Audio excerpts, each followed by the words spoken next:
Welcome to the Ed Talk panel on experience, and our focus is really on the 21st century student and how the needs of those students, the expectations of those students have changed over time. And we have an exciting panel here, and if you weren't at an Ed Talk last year, if this is your first Innovate conference, this will be a pretty dynamic discussion. We have a lot of girl power up here, which is great. So I'm sure it's going to be fantastic. But if you do have questions, we have some questions prepared and ready to roll, but we'd also be interested in answering questions that you might have. And so if you use that hashtag #InnovateExperience, your question may get pulled into our discussion today. So I am Jessica Phillips. I'm Associate Director of Student Experience for Digital Flagship. And I'm going to just help moderate this session today and keep it going and keep it fun and the conversation lively. But alongside me in that endeavor are our panelists here. And so I'd like to introduce you to Shauna Jaggers. She's the Assistant Vice Provost of Research in the Office of Academic Affairs at The Ohio State University. We also have Becca Kirchner. She's a Graduate Teaching Associate, Department of Psychology at The Ohio State University. We have Elizabeth Wellman, Lecturer and Director of the Interact Theater Project, Department of Theater, The Ohio State University. You can see a theme here. And Liz Webb. She is a student in Public Affairs and Arts Management. She's also a Digital Flagship mentor and member of the Undergraduate Student Government at The Ohio State University. So thank you all for coming today and being part of this discussion. So I have a question, and we have about 15 minutes or so to just really discuss this one. So I may have some follow-up questions or some things to dig in a little bit more, but my question for you is, from your unique perspectives, what do 21st century students expect from the college experience, and how can we accommodate that? Now, Shauna, I know you're sitting right next to me, and so I'm going to start right with you. And I know you bring with you some really interesting thoughts on this when it comes to research. So maybe you could share a little bit about what your thoughts are on that. Okay, so I've done a lot of research with and on students over the years. Most of my research has been on community college students throughout the course of my career, and since I came here to Ohio State, the project that I've worked on that has had the most sort of interaction with students, including in-depth interviews about their experiences, have been with students who fell into academic warning or probation after their first semester at Ohio State. So the question of what do students expect when they come to college, it varies a lot depending on who the student is. And so I sort of come at the answer to that question from the perspective of these students, community college students and students who fell into academic warning. So this may not be true of all students, but I suspect from informal conversation that there's some element of truth in it, that a lot of students come to college wanting to figure out what they're going to do with their professional life and getting prepared to be successful in that career. And we think that some students come in knowing exactly what they want to do, and maybe even they think that they know exactly what they want to do, but usually they have an idea that they've gathered from some context in their life that makes them think that they want to be a nurse or a doctor or a lawyer or a veterinarian or an engineer or a teacher or whatever, but they probably haven't had the real hands-on experience of what it is to be that person, what it is to have the life of a nurse or the life of a teacher, the kind of work that you do every day, the kind of thinking that you do, the kind of problems that you have to solve, the ways in which you interact with other people in that profession. And so I think part of our responsibility to students is as early as possible to start to give them a taste of what that life is like in the field that they think that they want to go into, or if they're not sure what field they want to go into, to give them a lot of sampling of different kinds of ways in which they could live their professional life. So I think that would be my first answer. Okay. That is really interesting that we do kind of have an assumption that students are coming in knowing what they want to do and that they carry through with that throughout their college experience, when that may not be the case or may not be the best situation for them. And that actually puts me in mind, Elizabeth, to what I know about the Interact program and a little bit about what you're doing. So maybe you could chime in next with your thoughts on that. Yes. So Well, the thing that's occurring to me based on what Shauna was just sharing has to do with something that my students actually shared with me this semester. So I was working with a group of students who are a little bit older. They're sophomore, juniors mostly.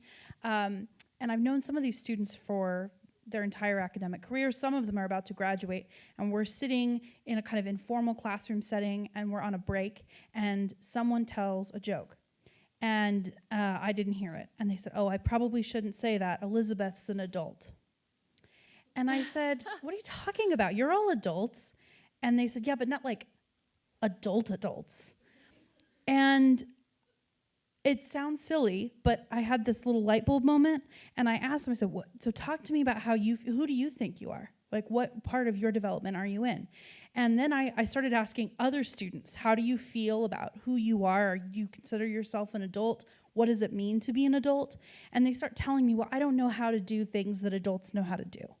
And that's things like, some of them said, I don't know how to navigate the city. And they talked about getting lost around right off campus and calling their mom. And then their phone died, and then they couldn't figure out how to get back to campus. And so their mom had to come pick them up and drive them back to campus. And it sounds funny, and it sounds also like, why couldn't you figure that out? And at the same time, I went, oh, part of learning is learning how to do a thing. It's not just like, go do it, go figure it out. They actually want to be walked through the process of how you learn to become an adult. And I had a conversation with a huge group of students, writing students, and I asked them about the library, and I got blank expressions.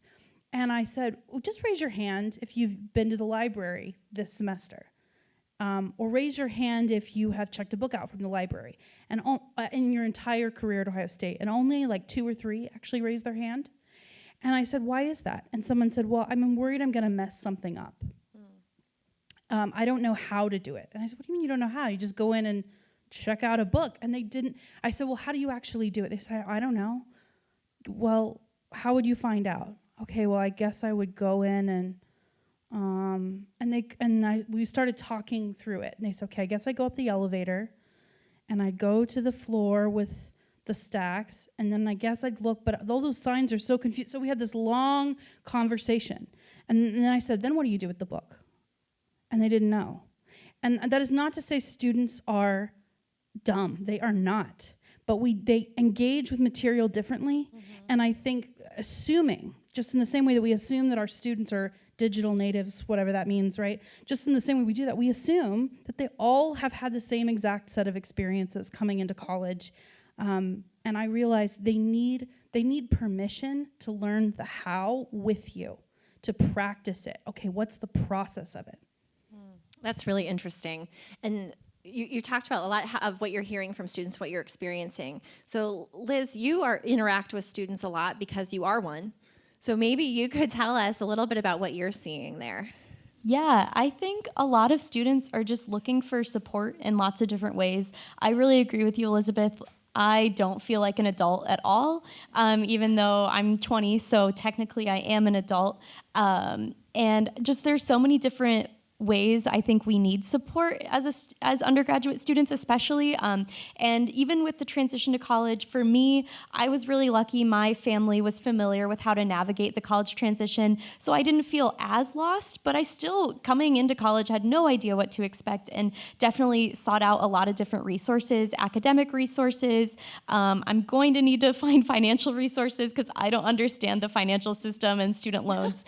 Mental health resources, students need that, and there are students who've had much harder transitions than I have, and I know just coming into college through their advising staff and the first faculty that they interact with, they are just looking for someone they know that they can come to when they need help becoming an adult and like finding that permission that you mentioned. Now, Becca, I know that you're last but not least in this panel for this question, but I would love to hear your thoughts on this as a graduate teaching assistant.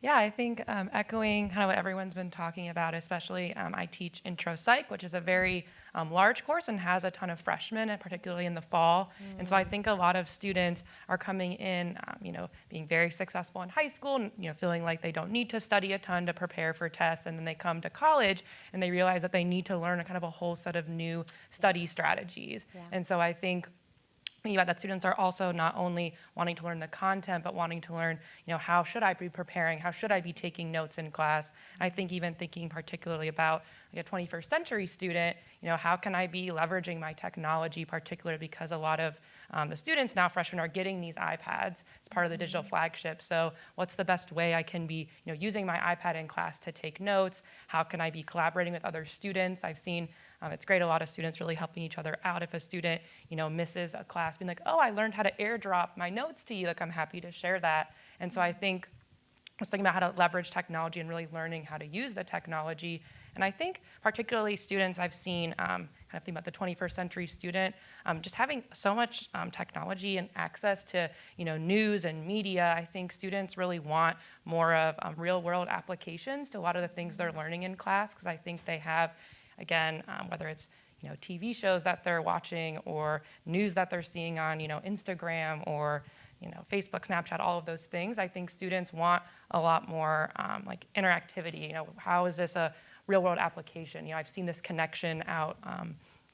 This morning I got this email about this thing. How does this relate to what I'm learning in class? Mm-hmm. And so I think students kind of want more out of class, I think, than just this is the material. They want to know how they can apply it and how they can engage with it. Mm-hmm.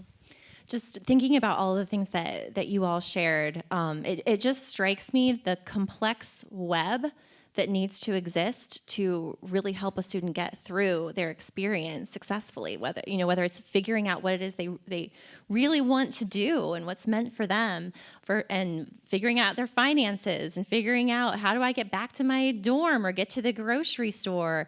All of these things are, adulting is hard. And really what we're doing as a university is we're helping students to adult successfully and figure out what that means for them in their lives. And one of the things that struck me about what you said is, in thinking of this complex web, is the mental health resources that need to be there along the way of this very difficult process. It is hard when you're at the top of your class in high school, and then you come to a university, to a much bigger fishbowl, and things are different, and that can create a lot of a lot of issues that we should be prepared to support. So thank you for thinking that through. And I do have a question actually from the Twitter, as I like to call it.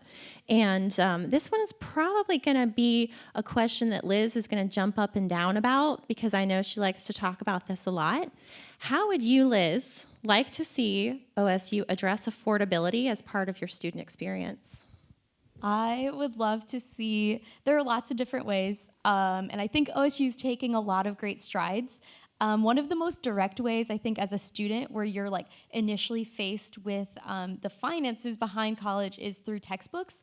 When you look at the syllabus, sometimes if you're a student, based on your financial situation, statement of account is something maybe your parents look at. And so you aren't maybe thinking of tuition prices, but you get that syllabus, the first day, and you see the textbook. And then you go online to Barnes & Noble and you're like, whoa, that's a lot of money. So I think as we adopt different open educational resources, and there are lots of low cost or even no cost learning materials out there, and I think a lot of universities are starting to adopt those. At Ohio State, I've found that that's very true, and so that's one of the first ways with finances. But then I think looking at how students often seek out a student loan before they understand there are different avenues for financing their education. There are lots of scholarships available. We sometimes just don't know they exist. And I know here at Ohio State, the students have been integral in that, in undergraduate student government especially, trying to change the way we look at scholarships and making sure students understand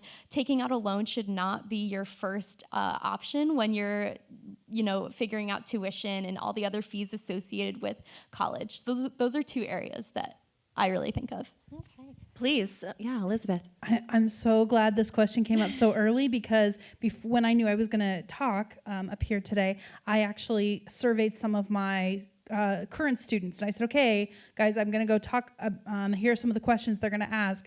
And one of the questions was, what are the biggest misconceptions or things you wish your professors knew about you as a student today? And the number one thing that they said was, I don't think my professors really grasp how difficult my financial situation is. Like the number one thing. And this particular student is a senior. She's a woman of color, and she was talking specifically also about many of her friends who are commuting students, and how commuting students in particular face real stress related to things like, that seems simple to us, like printing. Because we go, well, there are printers on campus, just come to campus early and print. A lot of those students that she was talking about, because she's also in student leadership, a lot of those students are also using public transportation, which is often unreliable for them. And they may be a caregiver, they may be a single parent, they may also be working 2 or 3 jobs. I have a number of students who have shared that they are food insecure. There have been students that have been housing insecure. So understanding like students come to your class and they are often hungry. They are often choosing between things like textbooks and groceries. They are choosing to not buy a textbook and just try to make it through without it because they don't have a choice. And I think that I come from a little bit of privilege in that I had some financial help from my parents, not completely, but I had some in my undergrad, and some of these students have no support. Yeah, you're welcome to jump in if there's something, Shauna, you want to add to that? So one of the other studies that we've been working on here at Ohio State is a study of the Affordable Learning Exchange, when faculty sort of change their textbook from being a commercial textbook to being either an open educational resource or a set of library materials or a set of videos. And one of the things that some of our faculty who participated in this project said is that they had been frustrated that their students weren't reading the textbook, or they would ask the question that I think Leave highlighted earlier today of like, do I need a textbook to, do I need to buy the textbook to pass this course? The answer to that question is often no. Often students do not actually need to read the textbook, or when they read the textbook, it's not very useful to them. I think it's important for faculty to sort of critically examine the textbook that they're assigning in the class and ask, like, do students actually need to read this textbook? Or is there some other way that I can get across the key things that they need to know without assigning a $150 textbook to do it? And a lot of times when you ask that question, you can realize that there are a variety of other ways to provide that same material that's a lot less expensive. Mm-hmm. Wonderful, wonderful. And so actually some of your thoughts on that connect to my next question, particularly Elizabeth, what you shared about what the students wish that faculty knew about them and don't know. And there's a flip side of that, and that's what assumptions or misconceptions do faculty have about their students coming into their classrooms. And so that's my next question for the panel to consider. What are some of those things that faculty instructors might be assuming is the case about the students coming into their class, but actually just may not be? So I'll start with, anybody have they're just rearing to go on this one? Have one. Yeah. This is a real little one. I, again, learned this last year. So some students said, oh, I didn't read the syllabus. And I said, what do you mean you didn't read the syllabus? Like, we talked about it the first day of class. It's on Carmen. I gave you a hard copy. I told you how important it was. There was even a quiz about, I just figured I'd read it when I needed it. And then I lost it, and I don't actually know it's required. And then I sort of started to survey students, and the number of students who've told me they don't read the syllabus until they absolutely think they must. It's a little discouraging because I spend so much time on the syllabus, but it also made me think, am I disseminating information in a way that's actually helpful? So the challenge for myself is to rethink how I deliver my syllabus. Are there other ways to help them understand how the course functions? Yeah. Shauna? So I think something that I occasionally hear from faculty when they're talking about the difficulty of designing active learning for their classroom is they'll say, well, I think some of my students aren't ready for that, or they're not prepared to really engage in active learning, either because they don't have the background content knowledge that they need, or for some other reason.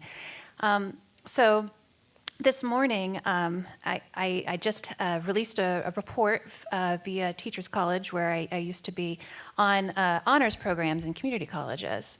And it discusses how faculty sort of designed their honors courses, how students reacted to those honors courses. And the way that most of these courses were designed is not that honors means doing more work or covering the same stuff at a faster pace. It's going deeper. It's asking students to reflect, to bring their own perspectives to the table, to have more discussion, to come to understand that there are different ways to get to different answers. And I just want to point out that the students who did amazing work in these honors classrooms are community college students that would not have been eligible to get into our university. And so if they can do that level of work, every single one of our students can do that level of work. It's just a matter of figuring out how to make it work. So That's interesting. And I wonder sometimes about our own fears as educators or instructors and sort of projecting that onto our students. And your story makes me think of that. Becca, what are your thoughts? To your earlier point about the syllabus and making, did I spill my water? I don't think so. All right, cool. To your earlier point about making, being more mindful about the syllabus, I've realized a misconception that I had was assuming that my Carmen course was very easily understandable for my student, easily accessible. I thought everything I did made total sense, and then realizing that when I was talking about a resource, students saying, "Oh, how can I find that? Where is it?" Me realizing that my Carmen course looks very different from the 4 other Carmen courses they have, because each instructor likes to set theirs up in kind of an own unique way. And especially actually taking out my Carmen course and looking at it on an iPad, because again, a lot of my students are part of the digital flagship and have iPads, and realizing that on my laptop it looked very easily accessible, but on their laptop or on their iPad it actually was 4 separate clicks they had to get to find this page, and it was a lot less user-friendly than I originally had thought. And so I think kind of thinking about that and really what does your course look like for students, and keeping in mind that even though something, again, made total sense to me and I thought the way mine was set up made sense, I'm sure, every instructor has the same thought, but every instructor has a different kind of opinion. So not assuming that, again, students, it's not that they, can't figure it out or that they're, not able to. It's just making it more work for students by not taking maybe a little bit of time in course to say, this is how I have it set up, this is where you can find materials. And I know this is a common sentiment that's been echoed, I think, throughout this conference, but the idea of, the 21st century student being a digital native and really understanding technology. I know, one of my assignments, I have students do some work on a PDF and then upload it to Carmen. And I was surprised at first. I had a lot of students submitting blank documents, and I reached out and realized that a lot of students had opened the PDF, typed on it in the internet browser, saved it and submitted it, and not realized that you need to first download a PDF and do that without doing it online, and realizing that, again, it would have only taken me a minute or 2 in class to go over that with them, instead of just assuming that, oh, well, students have had this access to technology for so long, they should easily know how to do all of these, things that I'm asking of them. Right. And I'm actually going to dive more into that in just a second here. But Liz, Sure. what do you think about these misconceptions and assumptions? Sure. So I guess coming from my perspective, I'm looking more at how I think faculty, but in general, just older generations, who are maybe not Gen Z / millennial, they're not in that generation, how they view people my age and students. And I think that sometimes I feel like people think that young, teens and young adults like to just take the easy way out, especially in education, oh, they don't read the syllabus, or, they can't find something on Carmen, but we want to find the answers and we want to pursue an education, and we're here to work hard. And I think every student, we're not just sitting on our phones all day and on Twitter. And this room, this conference, the people here definitely know that. That's why you're all at Innovate. But, students, we just sometimes need help figuring out where these resources are, or looking at how our technology is set up to, better disseminate this information through Carmen or on the syllabus. And that when, things are changed to really help the student, we are going to thrive strive and put forth so much hard work to prove our worth here at college.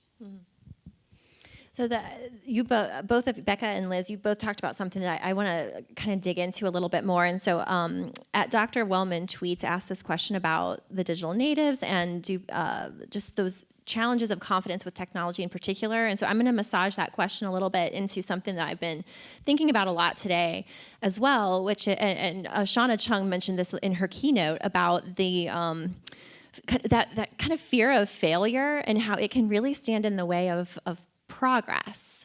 And so whether it, I guess, involves technology or not, or this idea of the digital native, what do you think are some ways that, regardless of your role across the university, we can help students to kind of overcome some of those internal obstacles and build that confidence to be okay with having some failure because they'll learn from it? And so, Liz, I think I'm going to hear from you first on that one. Sure. Yeah, I think a lot of like my fear of failure is definitely rooted in a lot of the way maybe courses are set up and just like the idea of college in general. I think I need to have, A's in every class to learn, like there's a number associated with my grade. And sometimes I think a lot of students really internalize that number with their self-worth.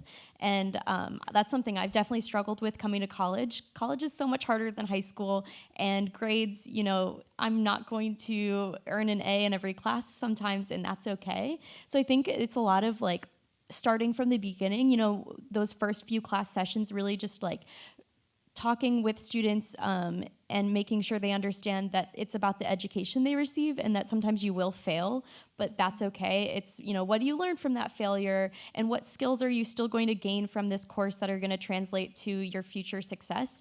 And just really like trying to break down those barriers that students are building in their own minds, and especially looking to like their mental health. And sometimes this like fear of failure can really lead to a lot of mental health issues within like the current student population. So trying to just really connect with students one-on-one, or pretty like in those first few class sessions to help them realize there's more than just the grade that they're going to receive at the end of the day.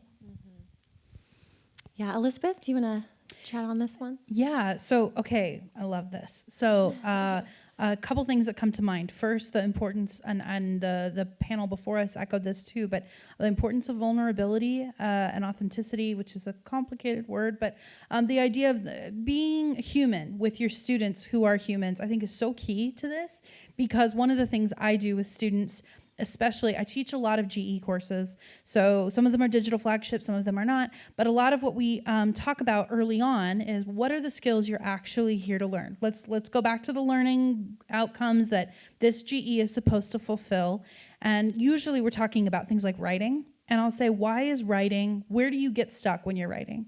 Where do you feel anxiety? Is it when you sit down to write? Is it later when you have to turn it in? Is it just finding sources? Where do you actually feel it? And what does it feel like? And I will talk about me, and I'll say, okay, here are some things that I did when I was in college. I waited until 4 a.m. the night before an assignment was due, and I sat in the computer lab, and I typed something out that I hated and didn't feel proud of, and I turned it in, and I got an okay grade.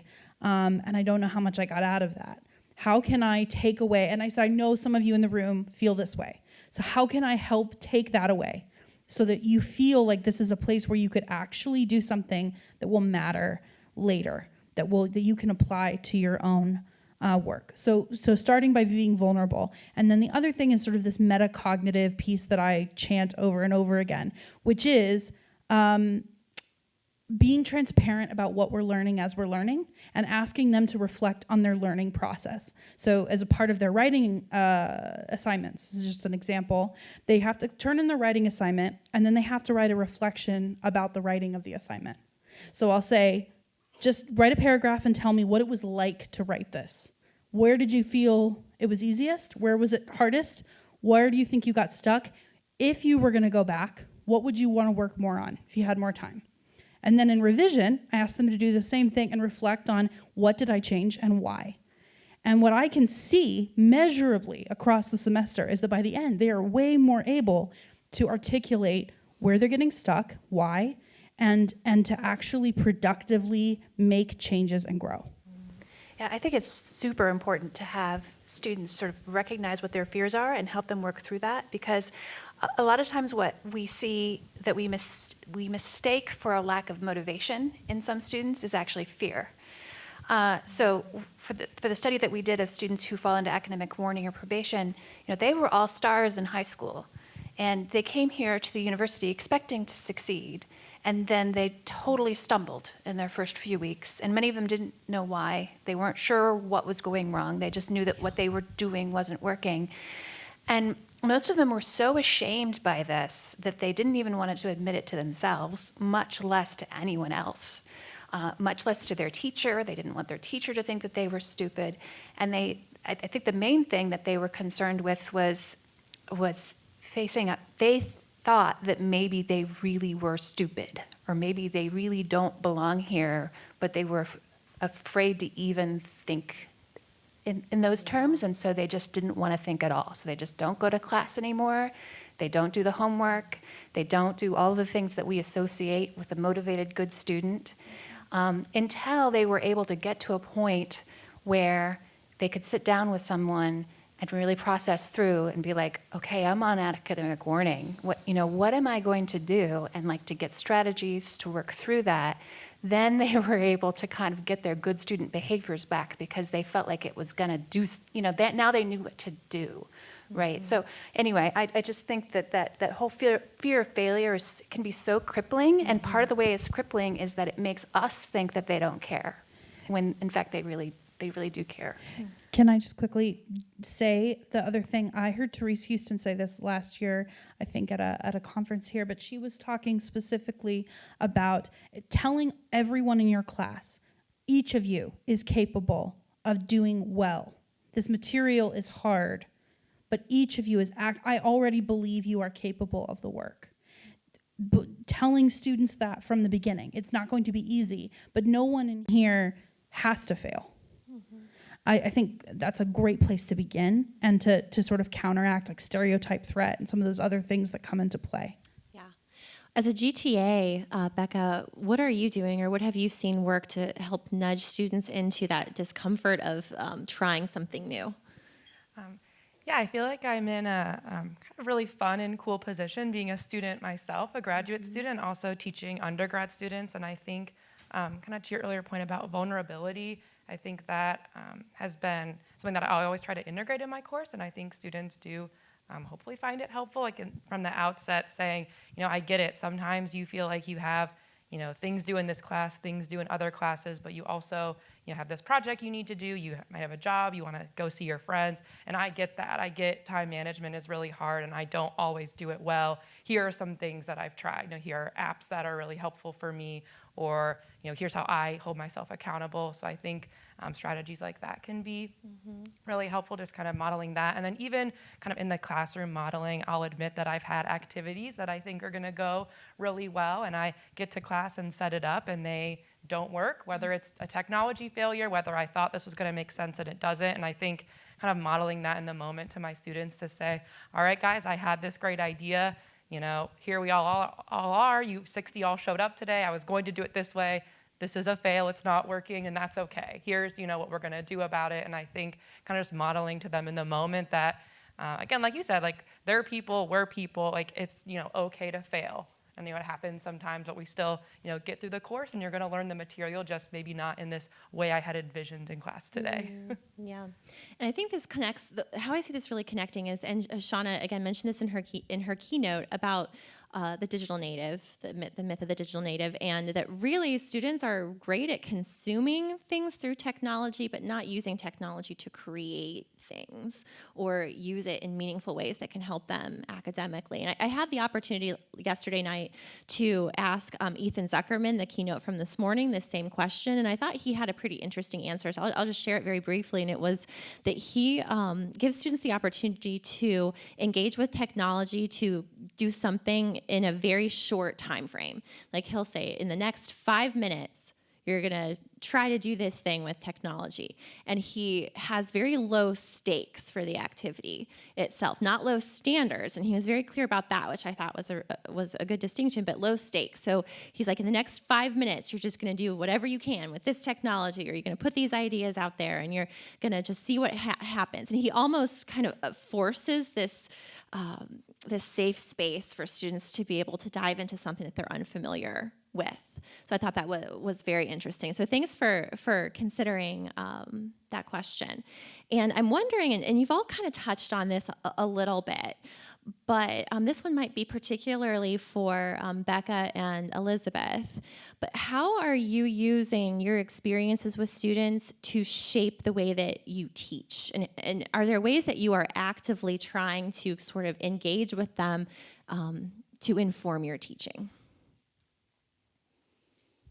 Can you? I'm so sorry. Can you ask that question one more time? I feel like I want to make sure I understand it. Totally, yes. So when you're thinking about your students in the class, are there ways that you're maybe gathering feedback from them, or engaging with them, or listening to them in ways that can inform the way that you're teaching? And if you are doing that, I would just love to hear a little bit about it and what you're finding works. Well, thanks for doing that for me. One of the things that I'm trying to do, and I'm getting better and better at it, not always perfect at it for sure, is being really transparent at the beginning of class about what the plan is. This is what we're going to do. This is how we're going to focus. These are the things we're going to try to get done over the next 50 minutes or 80 minutes or whatever, 4 hours if it's a seminar. And by the end of the time, I'd like us to be here. And then as we go, I'll sort of check in. Okay, do we feel like we need more time, less time? Can we move on? Okay, I think I'm going to move us on because I think we're actually ahead. So being sort of transparent about what I'm trying to teach. And then at the end, giving them time to say, okay, what do you think you're taking away from this? And then because it allows me to check as I go. Hey, did the thing that I meant to do actually happen? Because if it didn't, we have time. I've built in time. We can go back. So I think looking for immediate feedback is one way that I'm adjusting and gathering, because then I could say, I tried that, like Becca was saying, and I don't think I explained it well, or I think that we needed more time than I thought we would. So I'm actually going to add a component of this next class. Just know we're going to come back into class and we're going to spend more time on this because you have this assignment due in 2 weeks, or something like that. Mm-hmm.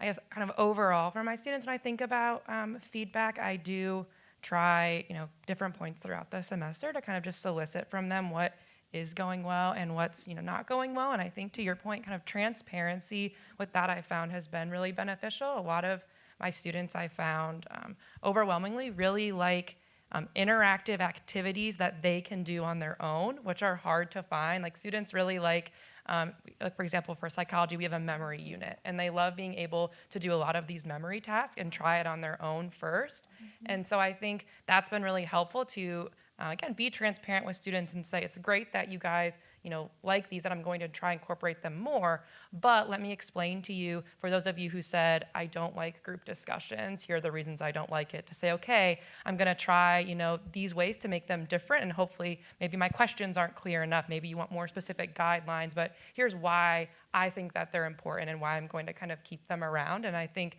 kind of leveraging student feedback, but also being transparent and explaining, why I'm making the decisions that I am has been helpful, and I think definitely shaped my experience in that way. I also think, again, thinking back to technology, when I'm having students engage in an activity, really walking around and seeing what that activity looks like for them and how they're able to navigate it. And I think, to your point, seeing how much time it takes. Did I think it was going to take 5 minutes for students to set this up, and had I planned 30 minutes for this activity, when in reality students need 15 minutes to find this page, open it up, and access it. And so I think really just being kind of out there with the students and seeing kind of, again, what it looks like from their perspective and getting feedback kind of in real time in that way has been really beneficial.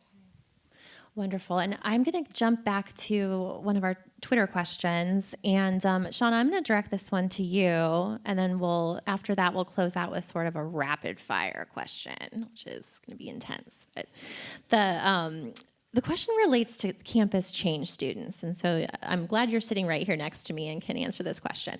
So what ways does The Ohio State University at Columbus help transitioning students feel comfortable as they're sort of making that move from this smaller regional campus to Columbus? So maybe you can share a little bit about what you know is happening in that and possibly delve a little bit into what could happen.